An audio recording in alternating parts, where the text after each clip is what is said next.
Shalom and blessings. I am Michael Walker with Natzarim Yahshua Family Fellowship. Today we will be covering a very popular topic that applies to some of our recent parashah. The question is, was the Last Supper a Pesach meal? I ask that you write down any questions you have and wait till the end of the presentation to ask them, as there is a good chance that your question may be answered later in the presentation. At the end of the presentation, we will have a midrash, so buckle up, because here we go. From the Torah, as with everything, let us start in the beginning with the Torah. To get some background, we will establish some roots that are Torah-based concepts and that are used throughout all of Scripture. First, let's get some basics out of the way. Yahweh's timing is very key to this topic. We have to pair out the Greek mindset that we're accustomed to and adopt the Hebrew mindset in regards to his timing, more specifically. Here we see the word Yom. It simply means a day. We talked last Shabbat about the differentiation of Yom, so let's take a closer look for a minute. The word Yom can mean the whole day, from sunset to sunset, the complete 24-hour cycle of the day. We see reference to this in the Hebrew Scriptures in Genesis 1, where Yahweh says, evening, then morning, the first day. Yom Kippur and Yom Teruah are also great examples of using the word Yom to mean a whole day. Yom can also refer to the daylight portion of a 24-hour day. Yeshua used this example when he prophesied that he would be in the tomb for 3 days and 3 nights. We see the word Yom can be referenced as either the 24-hour period or just the daylight period. Either way is appropriate. What's important to know is when exactly the day begins, because that can change your whole perspective, as it has mine as of this past Wednesday. Let's investigate this further. When reading Genesis chapter 1, we identify the evening as the beginning of the day. But there are other references of the evening throughout Scripture that deserve some attention. Between the evenings is one of those references we will be looking into. And twilight is also another reference of the evening that we will be exploring. In the Scripture's 2009 version, Exodus 12:2, we read, "This new moon is the beginning of new moons for you. It is the first new moon of the year for you." And in the English Standard Version of Exodus 12:2, we read, "This month shall be for you the beginning of months. It shall be the first month of the year for you." We see two different translations of words being used. First, we see the phrase new moon, then we see the word month. They appear to mean the same thing, so let's take a quick look to gain a better understanding. Here we see the Hebrew word Kodesh, which means new moon. The new moon is the head or the beginning of the month. So every month starts with a new moon. Instead of using days to determine the length of a month, Yahweh stated in Genesis 1 that he provided the sun, the moon, and the stars to be used for appointed times and seasons. If we are not using the moon to calculate the month, we are not following his ways or his timing. The new moon is very important and is a topic that deserves an entire study in and of itself to gain proper understanding. Here is a helpful example of the use of Rosh Chodesh, new moon, calendar. This is only one of a few different options on the new moon cycle. Like I stated before, this topic is a teaching in and of itself. For now, we will just use this calendar as a reference to the new moon and other specific days that Yahweh commanded us to guard and keep. You have heard us speak of the Moedim, probably even received or seen a calendar that predicts the Moedim for the next few years. Moed simply means appointed time. The word Moedim is the plural form of the root word Moed. Moedim meaning times. When Yahweh was creating everything in Genesis chapter 1, he established that the sun and the moon and the stars would be used to calculate, keep, and celebrate his Moedim. These are set apart or holy convocations that we look forward to each and every year. The new Torah cycle brings with it a plethora of blessings and new understandings we had not yet discovered in years past. This is why the annual Torah cycle parashah readings and midrash are so important. It's because of the wisdom and knowledge that is gained. The keys and clues that are unlocked when our understanding is deeper are indescribable. That was a little rabbi trail. Let's get back on topic. Here is a chart that Holy Impact Ministries pastor Scott Villain has put out as a free download on his website, holyimpactministries.com. This is a great chart as it lines up in chronological order the Moedim of Almighty Yahweh. Many often refer to these feasts as the Feast of the Jews, which is incorrect. The Jews are not the ones who created these feasts, Yahweh did, and these are to be kept by all the 12 tribes of Israel, including the Jews. This is one of the reasons why it's so important to know whom and what we are grafted into and the covenants and promises that are associated with it. With our discussion today, we are looking at the first two feasts, Pesach and Matzah. Here is another chart from Holy Impact Ministries. As you may already know, the Moedim that are indicated in red are those of the pilgrimage feast. It is commanded that all males of the house of Israel be present in the place where Yahweh made his name each and every year during these feasts. That was a standing commandment until the temple was destroyed. Since then, we have been given a pass until the return of Messiah on the pilgrimage part. Today, we still do our best to celebrate the Moedim of our Almighty Father Yahweh. We just do it in the diaspora. We have heard some say that each of these feasts is a dress rehearsal for when Messiah returns, and that's exactly what it is, and that's how we look at it here at Natzarim Yahshua Family Fellowship. We are filling our lamps with oil, preparing for the return of our King. What do we know from history? We know that Pesach and Matzah are generally synonymous. In the Jewish culture, these are interchangeable and mean the same thing, where we have shown today that these are actually two separate Moedim. Did you know that the day before Pesach can also be referred to as a preparation day? The same way Friday is referred to as a preparation day for the weekly Shabbat, Pesach is often referred to as a preparation day in this same manner. We all know that the first day of Matzah is a high Shabbat, so naturally the day before, just as it is with the Sabbath, is a preparation day. Passover is the English translation of the Hebrew word Pesach. We can see how similar the Greek translation is to the Hebrew. This is another slide from Pastor Scott Villain at Holy Impact Ministries. In Exodus 12, verses 3 through 5, we read, "Speak to the congregation of Israel, saying, on the 10th day of this new moon, each one of them is to take for himself a lamb, according to the house of his father, a lamb for a household. And if the household is too small for the lamb, let him and his neighbor next to his house take it according to the number of beings. According to each man's need, you make your count for the lamb. Let the lamb be a perfect one, a year-old male. Take it from the sheep or the goats." So, on the 10th day, a lamb without blemish, that is perfect, is to be selected. If the house is too small to consume the lamb, sharing and combining with the neighbors is a requirement. The lamb can be either from the sheep or the goats. Pretty basic and straightforward, but here's an important piece. It is at the beginning where it identifies when the lamb is selected, on the 10th day. Let's look at that a little further. In Exodus 12, verse 3, we read, "Speak to the congregation of Israel, saying, on the 10th day of this new moon, each one of them are to take for themselves a lamb." The arrow is pointing to the 10th day of the new moon. This is when the lamb is to be taken and set aside for inspection. In Exodus 12, verse 6, we begin to read, "And you shall keep until the 14th day." A peculiar word is used here, until. That can leave a lot of room for interpretation. Using our knowledge from before, until can be referring to the phase between the evenings, or twilight. After all, when does Yahweh's day begin? At twilight, right? This is the aspect of the practice when we're getting ready for the weekly Shabbat, bringing in the Shabbat. We bring in the Shabbat in the evening first. We read from the Scriptures 2009 version in Exodus 12:6, "And you shall keep it until the 14th day of the same new moon. Then all the assembly of the congregation of Israel shall slay it between the evenings." Between the evenings is used here in this translation.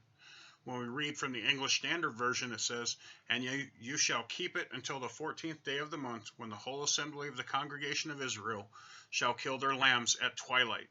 Notice here at twilight is used. Using the renewed understanding that between the evenings and at the twilight mean the same thing, it becomes even more discerning when we apply these phrases to the beginning of the day. Moving forward, this will start to make more sense. On the new moon calendar shown, the arrow is showing the 14th day of the new moon.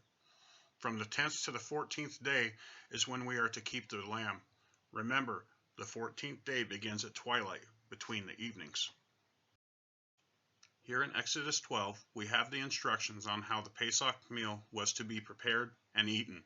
We are still on the 14th day and are applying the twilight time to this specific area. The lamb is slaughtered and its blood is spread on the doorposts and the lintel of every house.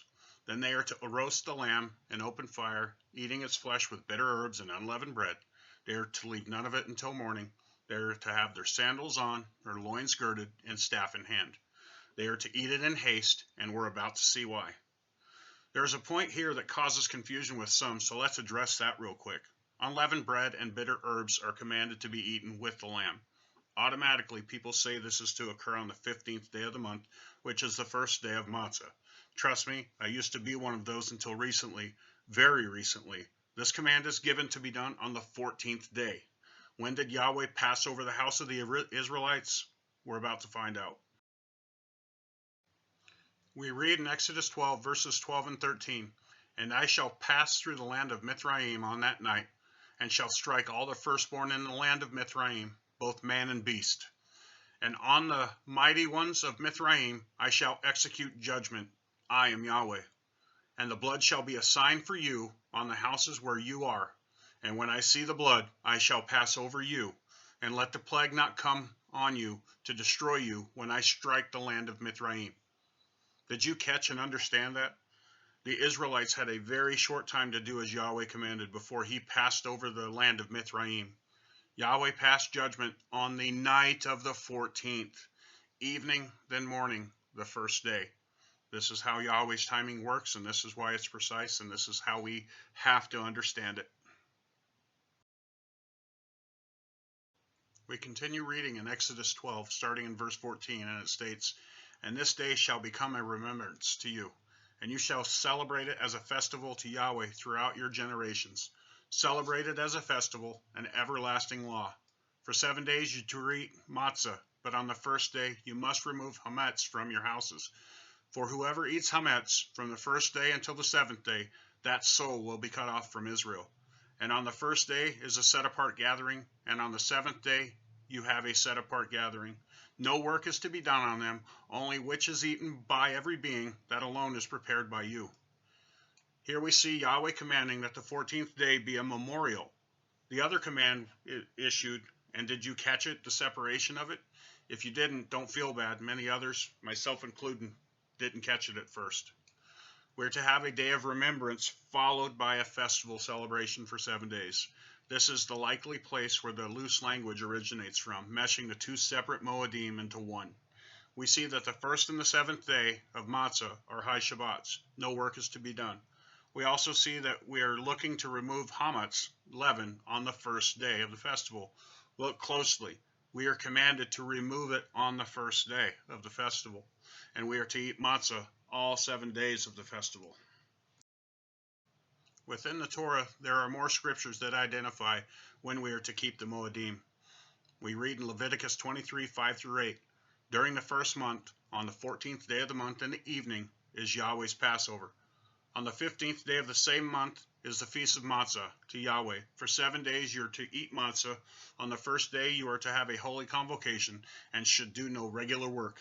Instead, you are to present an offering made by fire to Yahweh for 7 days, and on the 7th day is a holy convocation, when you do no regular work." And we read in Numbers 9, verses 1 through 5, "And Yahweh spoke to Moses in the Sinai wilderness in the first month of the 2nd year after they had come out of the land of Egypt, saying, Bnei Israel is to observe Passover at its appointed time.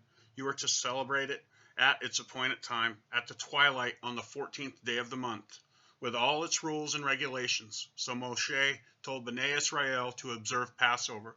They celebrated Passover at twilight on the 14th day of the first month in the Sinai wilderness, in accordance with all that Yahweh commanded Moshe, so Bnei Israel did. Did you catch it in that Numbers section? On the twilight of the 14th day, we are to celebrate the Pesach. This is just further confirmation of what we're supposed to be doing, and this is our second witness showing exactly when we are to keep this.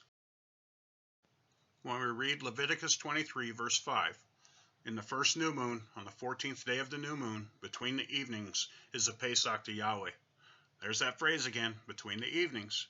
When we apply our renewed understanding that this is at the beginning of the 14th day, it makes it clearer. Just as we use the twilight to begin the Shabbat, the Pesach also begins at twilight. Let's do a quick review of the Pesach meal. The Pesach meal is a perfect lamb that was selected on the 10th day and set apart. On the 14th day, the lamb was slaughtered, its blood spread over the doorpost and the lintel, and then it was roasted over open fire and eaten with bitter herbs and unleavened bread. It was eaten at the beginning of the 14th day, the twilight, with sandals on, loins girded, and staff in hand. The rest of Exodus 12 will be a quick summary of the accounts. Moshe instructs the elders and the people of Israel to put the blood on the doorpost and the lintel in verse 22, not to come out of the house until morning, also in verse 22. This tradition is said to be a commandment from Yahweh, but we see in Scripture that it was Moshe who gave the command. In verse 23, we see Yahweh smite the Egyptians. Then at midnight, Yahweh struck the firstborn in verse 29. Verse 30, Pharaoh is up in the middle of the night, and in verse 31, he called for Moshe and Aaron. In verse 32, we see Pharaoh told them to take their flocks and herds and go, and to bless him in verse 33. And then in verse 37, we see the children of Israel setting out from Ramses to Sukkoth, about 600,000 men on foot besides the littles. People often wrongly assume that they left on the 14th day of the month, but we have information within the Torah that tells us otherwise. Numbers 33:3 says, they set out from Ramses, Egypt, in the first month, on the 15th day of the month, on the day after the Passover. The people of Israel went out triumphantly in the sight of all the Egyptians. This makes sense when you think about it, because there were 600,000 men on foot besides the women and children. Rough estimates range from 1 to 6 million people in total for all the tribes of Israel. For them to leave immediately on the 14th day, we know that didn't happen. Finish Exodus 12 on your own and you'll see why. They left as soon as the sun went down, changing from the 14th to the 15th day. Now, let's dig into the Brit Hadashah and see what it says about the Last Supper, and let's see if it lines up with the Torah. We know and that are established in the faith that Yeshua was the sinless sacrifice. He kept the Torah to its fullest and would have never broken a single Torah command. With that reiterated, let's open up the Gospel accounts of the Last Supper. We read Matthew 28, starting in verse 17. Now on the first day of Matzah, the disciples came to Yeshua saying, where do you want us to prepare for you to eat the Passover?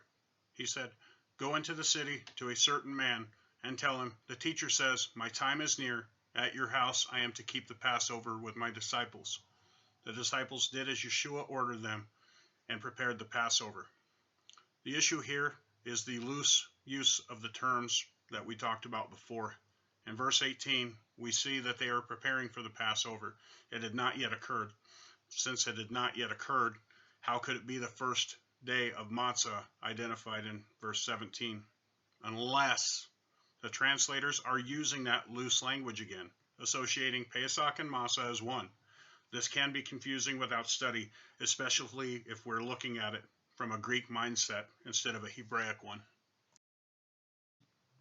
Mark 14 has an account of Yeshua's Pesach meal similar to that in the book of Matthew. There is even a cross-reference to Exodus 12:8, which identifies the first day of Matzah. This cannot be accurate as Pesach happens before Matzah, and the first day of Matzah is a high Shabbat. So the phrase used and translated, as well as a cross-reference, make the sequence of events out of line. And we know that these sequence of events have to be lined up to keep the Torah. And we know Yeshua didn't break the Torah. So our understanding and the translation are being brought to question. Luke is also mirroring the same loose language and the same references to Exodus 12:8 as the other two Gospels account for. The key here is there's a reference in Luke 22:16 that captures the attention.